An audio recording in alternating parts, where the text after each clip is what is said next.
What's up, everybody? Welcome to an episode of Behind the Build. I'm Chris. If you're new to this channel, this is the behind the scenes cut of B is for Build, where myself and my friends build some really cool cars. In today's episode, we're going to be talking about the offers that I have had on our builds, and also just builds that we have sold, and how much money do they go for? How much money have I been offered for previous projects that I haven't sold, which might surprise some of you guys, and how much have we sold previous builds for? So let's get started. Way back in the very beginning, the second build that we ever did was a Plan B BRZ. We were raising money to buy the first shop that we were in. That was a wide body BRZ with some custom wheels and a custom paint job. That one wasn't an offer. I just had a list price of $15,000 and I sold it the next day. So I probably sold it a little too cheap. That one went for 15 grand. These are in chronological order, but also that tends to scale with price as well, except for this next one. One time I had a coworker bet me that I couldn't make a car into a boat, drive a car into the river, float it long enough to drink a beer on my car boat, and then drive it back out. That was the amphibious BMW, which we did that. I'll put a link in the description. When that was done though, wasn't of much use to me. Sold it for $250. Somebody that promised they wouldn't drive it and then immediately told me they were gonna turn it into a drift missile. I hope it worked out well for them. A little bit further down the line, we built a twin turbo Mustang. Once we had it fully built out and tuned, I didn't really use it that much. That also was not an offer. That got listed for sale, 7,500 bucks. Sold it for 7,500 bucks very quickly. The next build was part of a budget build collaboration between me and Tavares. We did a little budget build challenge. That was my apocalyptic G35. I was driving that one around and had a little bit too much fun and drove it into a wall. Did about a day of fixing it and then sent it to Copart, where I auctioned it off for $2,100. Next is Chelsea's M5. So guys from Throttle had an M5 that got, I'm not really sure how that ended up crashed, but it did end up crash, and I got it from their insurance company for about $8,000, I believe. And we fixed it up, and then Chelsea crashed it, and then I fixed it up again, and then Chelsea crashed it, and then I fixed it up again, and then Chelsea crashed it again, and I said, third time's the charm, we're selling this car. We sold it crashed for $8,500 to a viewer, and that viewer fixed it up real nice, and as far as I know, they still have it to this day. By the way, there's been a lot of speculation, and since this is behind the build and talking about behind the build, Chelsea and I are no longer together. That is something that I haven't really wanted to deal with announcing to the main channel, but since you're watching this channel, and I very much appreciate you guys wanting to know what's going on behind the scenes, thought I'd let you guys know. I guess let me know in the comments if you really care the details. It's been pretty hard on her, and she wanted it to be private as long as possible, but it's been about 6 to 7 months now, and we're still friends. She still sometimes even works for B is for Build, but we're no longer together. Moving on, my FD RX-7, this got imported from Japan for like $3,000. I did a 21-day restoration on it that had a botched paint job. We had some paint reactions, as we always do on B is for Build, and I listed that one for sale. Again, it wasn't an offer type of thing, it was just something that I sold, and that got sold for $15,000, which in today's market, a pretty damn good deal for the buyer. I ended up getting jealous that I sold that car. I bought the FD RX-7 from Gears and Gasoline that they weren't using. It was just a shell, there's no engine, for $8,000. So I took the L on that one, and as you're gonna see, after that I kind of learned my lesson about selling cars that I was kind of on the fence about, and I don't know if I've ever sold a car since. So at this time in the B is for Build channel is when we started building cars and building really unique cars, not just restoring cars, but building really unique one-of-a-kind cars. And that also coincided with going to SEMA, which is where we started to get some of these really great offers. So our first SEMA build was a Datsun 240Z with a Rocket Bunny wide body kit on it. Water is coming after me. But I wanted to build it all off of BMW M5 running gear. And I did it out of the S85 that had a naturally aspirated V10 engine. Individual throttle bodies, all M5 suspension, running gear, drivetrain, interior. Really cool car. I still have it to this day. We were putting the finishing touches on it and filming the finale out by the old shop when some guy pulled over and was like, where are you guys from? Why don't I know about you? Why haven't I heard about you guys? Blah, blah, blah, blah. And it's like, well, we're still very small and we're not a public shop. He was kind of cool. There's whales out here. I'm seeing whales. Anyways, he was the owner of a bunch of dispensaries around Oregon. At that time, that business was going really well. He offered me $90,000 for that build on the spot. Now keep in mind, this is back in 2018, before that last big car boom, before that last big car price influx. And $90,000 was a really good price, but it was also something I was very proud about just building, and I was definitely not ready to let it go at that time. So I turned down his offer of $90,000, and I still have that car to this day. I would love to take some time, spend some time on it and put some more finishing touches on it or more upgrades now that technology has evolved a lot and my abilities have evolved a lot. But it still runs, it still drives, and it's a great car. And after that last boom in price, I'm really glad that we still have it. As far as I know, that's the only V10 Datsun 240Z ever produced. And I think at this point now, it is probably worth more than $90,000. As a car builder, I need a pair of boots that can take anything I'm gonna throw at it and look good while doing it. And that's why today's episode is sponsored by Tecovas. These boots right here are my Tecovas. They are the Dean model in a midnight calfskin. They look great as a casual wear, or also could go formal with them as well. So whether I'm in the shop or I'm out for a night on the town, Tecovas has got me covered. You can tell a lot about a boot just by feeling it. And Tecovas boots are made in over 200 steps made by hand. They use only the best bovine and exotic leathers. The detail is incredible. And it's got that timeless, classic Western style that just really stands out. But what really gets me is the comfort. These boots are broken in right out of the box. And if you ever get a chance to visit a Tecovas store, you are in for a treat. They got complimentary drinks, free boot shines, and their experts there will make sure that you get the perfect boot fit. Plus they offer custom branding and leather stamping if you want to make your pair of boots truly yours. So whether I'm in the shop or I'm out with friends, Tecovas are always up for the job. It's premium quality, a timeless style, and a comfort that is unmatched. So you ready to get your own pair? Click the link at the top of my description or scan the QR code on the screen and get your new favorite pair of boots today. Huge thanks to Tecovas for sponsoring this episode. Click that link, get your new favorite pair of boots. The next year, our build for SEMA was very, very unique. It was a Lamborghini Huracan that was burnt in half that we restored, and then we put a LS V8 in the back with a manual Lamborghini transmission. So it was the first manual Lamborghini Huracan in the world. It's twin turbo, turbo's up at the top, absolute showstopper. It was definitely one of the most popular cars at SEMA that year. While we were at SEMA, we got an offer, actually it was relayed to the booth sponsor. We got an offer of $150,000 for the build.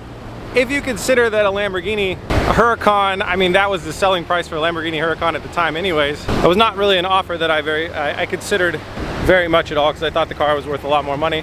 And obviously it's our pride and joy at the moment, and we were not going to sell it, so we had a lot more stuff to do with it. Kind of do have a lot more stuff to do with it still. At that time, that car was built for drag racing. I really wanted to set a lot of manual records, but I didn't really realize how insanely cramped and unusable a Huracan with a full roll cage is. If we drag race it and set the times that it's capable of doing, even at under 11 seconds, we need a roll cage, and then that's really going to ruin the car. So I have actually decided, since my stock Huracan that I have, my green one, has been just an absolute pain in my ass with all the technological gizmetry that is not working right at the moment. I gotta get it all fixed. Right now the soft top, the convertible top, just wants to be convertible all the time. It does not want to go back up. For its whole life of its car, that's never been a problem, and they just magically decided it was gonna be a problem. So anyways, I really like my simplified Huracan that just works all the time. So I'm thinking about taking that thing down a notch, maybe even taking the turbos completely off, if not just putting them in the back, and making it more of a street car that's very, very usable. Because the one cool thing about the wide body kit we built on that car is it looks really low and it lets the wheels tuck and everything, but it doesn't rub, and it's a hell of a good driving car. So I'm thinking to be able to use it a lot more, let's just tone it down a little bit, detune it, not make it 1,000 horsepower, maybe 500 or 600 horsepower, and call it good there. Anyways, 150 grand, I said no. Did another challenge build with Tavarish, where I built this Lexus out. Didn't really do a ton of stuff to it. It was a 1-week build. We went drag racing. I blew the motor, and Jared from Questionable Garage and I were at SEMA years later, and it came up in conversation, and he was talking about how he would like to build it out. And I said, man, that's all you. I will give it to you for free. So it was not it's not an offer, but it is a car that we did get rid of, and I'm glad it's in good hands of Jared. The next up was the Jumpic-con. It's a Lamborghini Huracan with the same treatment as the Burnt-con, an LS with a manual transmission. This one was built with full travel suspension to race in the Mint 400. We have yet to make it to the Mint 400, not that we won't. During our practice and our testing, we learned that we had some engineering setbacks. I did hire a professional engineer for that build, and I didn't like how a lot of stuff was done. And I also realized that building an off-road vehicle isn't so much mathematical witchcraft and wizardry as it is a lot of just test and figure out. While we were testing and figuring things out, we went off a jump and landed poorly and broke Oscar's back. And ever since then, that car has gave me a lot of bad feelings. Oscar let me know a couple months ago that his back is finally 100% healed years later. And that just made me feel really, really bad. It's one of the worst feelings I've ever had on the YouTube channel. and it is definitely the worst accident that we've ever had on the channel. And because of that, I kind of just distanced myself from the car a little bit. I also got cancer right after that, so we decided to put a hold on the Mint. But I do have my sights set next year on the Mint 400. Definitely got my sights set with the new technology that's out. I want to put a new body on it, composite body on it, redo the suspension all together, get proper suspension tuning. And now that we have more space and we own our own parking lot, we can actually do test jumps and things like that. Anyways, I'm on a sidetrack. Offers on that car. While we were out testing at the Mint 400, there were some people out there testing and tuning on their multi-million-dollar race trucks. The unlimited class trucks that run in the Mint 400 cost $1 to $2 to $3 million, and they spend more money just on cleaning after a basic tuning session than we spend per month. So those guys had some really deep pockets, and they really loved that it was a Lamborghini and that it was pretty built out. And I got an offer of $250,000 out in the desert, just thrown out there. $250,000 for the car. And we had, at that time, that would have been a really, probably a moderate financial decision to make. I mean, we were probably 60, 70,000 into the build, and then 6 months of our time, which I don't know how much that's worth, but you know, so say maybe we were 120,000 in the build, we would have profited and walked away. But there's no glory in building a car, selling and walk away. We've got to prove it out. But I will say, once I prove out that car and I run it in the Mint, if I get another good offer on that car, I'm gonna sell it, because off-road racing, just like how kind of drag racing with the Burns-Con turned out to not really be my thing, and I just don't have time to do it, off-road racing even more. It's not as accessible to me, and it's a very, very expensive sport, but also it just takes a lot of time in cleaning and maintaining and taking care of your stuff after the fact. And I'm not gonna lie, I'm not good at that. That just ain't a great description of me. So I'd love to see it in good hands, somebody that'll go thrash on it and have a good time and rip it around. One of the next cars we brought to see was an R69 GTR. An R35 Nissan GTR, the body cut off with an R34 GTT body put on it and a GTR body kit to follow it up. Well, actually authentic, a lot of GTR parts. Anyways, that was a car that we had at SEMA, and there was a GTR owner that was there, and he jumped in it. He asked if he could sit in it to see if he would fit, and the conversation went something like, "Will you build one of these for me?" And I said, "I'm sorry, I can't, I don't have the time." He was very happy that he fit in the car so well. And then it was, "Well, how much would you sell a car like this for?" And I was kind of like, I don't really know, I don't really have a price. And he said like, "Oh, would you do like 125,000 or something like that?" And I was like, you'd be getting close. If we were to build one for you, this is close to where we would be, if not maybe a little bit more.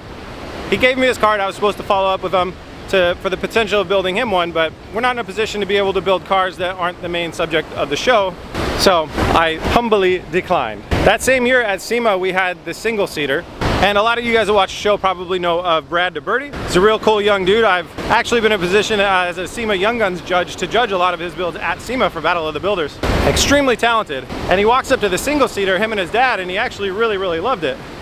And my thoughts in my head is like, come on man, you can make one of these really fast. This isn't so much of an offer as just a really interesting conversation that I'm sure could lead to an offer. As Brad said, if you're ever getting rid of that thing, I want it first, you let me know, and we'll talk numbers. So no numbers were exchanged, but now that car, I have a lot of future plans for and a lot of changes for, and it might be enough that I think all that would stay original is just the chassis at this point, in which case I might be down to just sell it. So it might be time to reach out to Brad and see if he's still interested.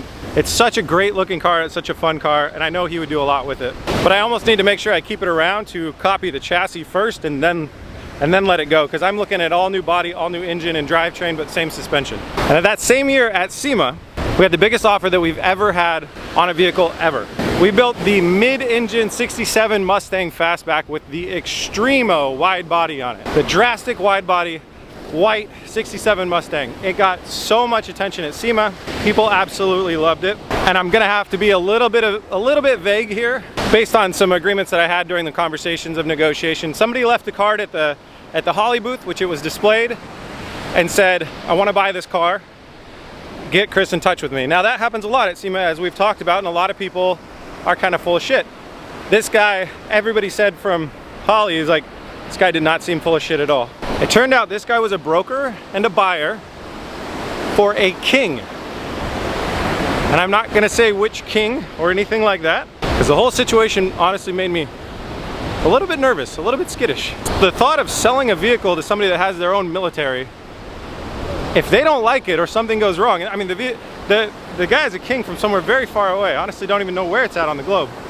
But I just thought, man, what if he doesn't like it? Like, I don't even know how to talk through that negotiation phase. And although the car is very, very pretty on the outside, there were some rough edges, and I thought, man, I don't think a king would expect to be buying into a project car such as this or something like that.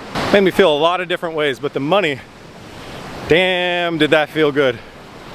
The original offer was $300,000 for that Mustang. I actually came up with the number, and he said, let me talk with the king, but I think we can get there. And it was a thing where it was like, I basically told him, here's how I'm pricing it out. A good Huracan's worth $225,000. A good Lambo's worth about $225,000. This car's cooler than that. SLC chassis, mid-engine, looks absolutely stunning, and it's just a super unique build that there's none of like in the world. The broker, the guy doing the work, talked to me and gave me confidence that, trust me, dude, if you just sell the car, we understand it's just a done deal. We get the car. If he wants to change it, we'll change it at a shop. Don't worry about it. If it's got rough edges, we'll take care of it, etc., etc. And I said, all right, $275, but I also need 2 weeks, bring it back to my shop. I'm gonna rush home, and we're gonna put every single finishing touch on this car that we can. Because remember, at SEMA was the first time it ran. We had to do 2 more episodes to make sure that it drove well. And it does. So I said $275 and 2 weeks. He said, I've got 4 days before we do our shipment because this person had bought a lot of cars and they needed to go onto an airplane. And the whole situation was just very intimidating to me because, as you've seen about the stuff that I'm talking about, I hadn't even sold a lot of cars, much less any big cars to any high profile people. And I was just like, I really need those 2 weeks. I basically just started dragging my feet to get myself out of the deal because, I don't know, I guess I wimped out. But I was also kind of happy to keep the car. It's such a cool car. If I were to ever build a version 2 of that car or something like that, I might be interested in selling version 1. But for now, that's such a one of one. It's got to stay with me. All right, my family's leaving the beach. I got to wrap this up, but it's good timing. I'm out here on a bit of a family vacation, just spending time with my family, and we're out at the beach here on the Oregon coast. Next year, SEMA, 67 Mustang Fastback GT500 Shelby tribute car, not an original, but a tribute to Shelby. This was a car that a lot of people have offered me $100,000 to $150,000 to build out theirs for them. That is a common thing that I get an email about almost once a week. You know, I got 6 figures plus, take my Mustang, build it out. Also $125,000, or was it $150,000 offer for that car itself at the show. And last but not least, my red Murcielago that we're building right now to take to SEMA this next year, spoiler alert, Tavares offered me $60,000, I think, or $69,000, give or take, something like that, just buying it for the drivetrain and the parts before I decided to start rebuilding it, because it did sit in my parents' farm for like 4 years. During that time, Tavares really wanted those Mercy parts, and I'm pretty positive the offer was let's say it's a funny number, $69,000. To buy that car. I bought it for $35,000, but I knew it had a lot of potential and I really wanted to have the stuff, so I hung on to it and now we're building it out. And that is the history of all the offers that I've had on my vehicles. Thank you guys so much for watching. Thanks for tuning in. Make sure you subscribe so you don't miss the next episode of Behind the Build.